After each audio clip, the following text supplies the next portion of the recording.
парыздан жабылған жоқ деген сияқты. Проблема осының өзінде да.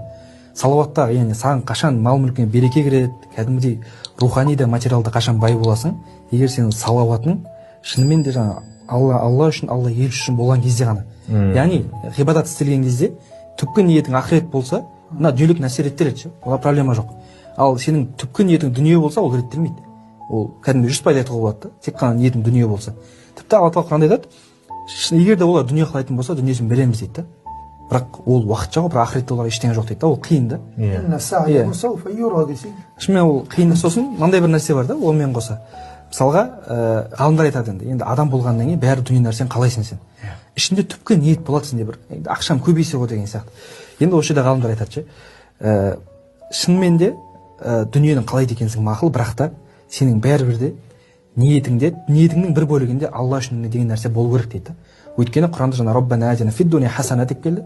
Дүниені сұрадың мақұл, ва фил ахирати хасана деп айтты дейді. Қосымша ақыреттегі де жақсылықта берші деп. Сондай нәрсе болу керек дейді. Бірінші дүниені сұрадың мақұл, дұрыс.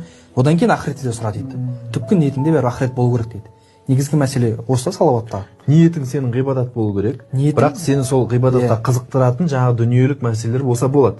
Анау кімнің Имам Аль-Беркауидің сөзі бар ғой. Жаңағы Құран оқу туралы бір кітабында келтіреді. Мысалға Уақиға сүресін оқысаң кедейлікке ұшырамайсың деген сияқты шынымен дүниемен қызықтырған сүрелер бар ғой дейді да. Енді сол кезде мысалға жалпы Алла разы үшін Құран оқисың ғой енді. Бірақ сол сенің оқуыңа қызықтырып, саған шабыт беріп итермелейтін, сол байып кетсем, кедейлікке ұшырамасам деген қасына бір ниет қосылса, ол дұрыс па деген мәселені көтереді да. Енді осы жерде айтады, ол өзі емес, Имам Ғазалиге сілтеме береді. Ол айтады, егер олай болмайтын болса, Алла тағала өйтіп қызықтырмас еді ғой дейді да. Уақиға сүресін оқысаң байисың деп айтпас еді ғой егер болмайтын болса.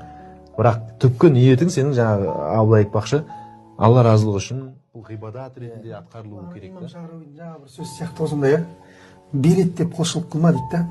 Берген саған аз болып қалар дейді да. Разы қылайыншы деп құлшылық қыл дейді да. Сенің ойламаған нәрсеңді береді дейді. Субханалла. Осы ғой, Алла үшін деп. Жақсы уағызында қалдыңыз. Салауатқа байланысты ғой. Енді бір шейх айтып жатыр да, біз не үшін салауат айтамыз дейді. Енді ойланып көрші дейді. Не үшін айтасың мысалы? Сенің салауатың саған мына дүниеде ешкім олай жақсылық қылмаған пайғамбарымызға айтқан бір алғысың ғой дейді да сен үшін. Саған пайғамбарымыз секілді кім жақсылық қылды дейді да. Сен үшін дұға қылды, сен үшін қиналды. Енді сен пайғамбарға алғыс айтып жатсың дейді да. Дұрыс. Енді пайғамбарға шын жүректен алғыс айтшы дейді да. Дүниені көздемей тұра тұршы дейді да. Ол онсыз да саған келеді. Сен оны ниеттенбей ақ қой. Ол бәрібір Алла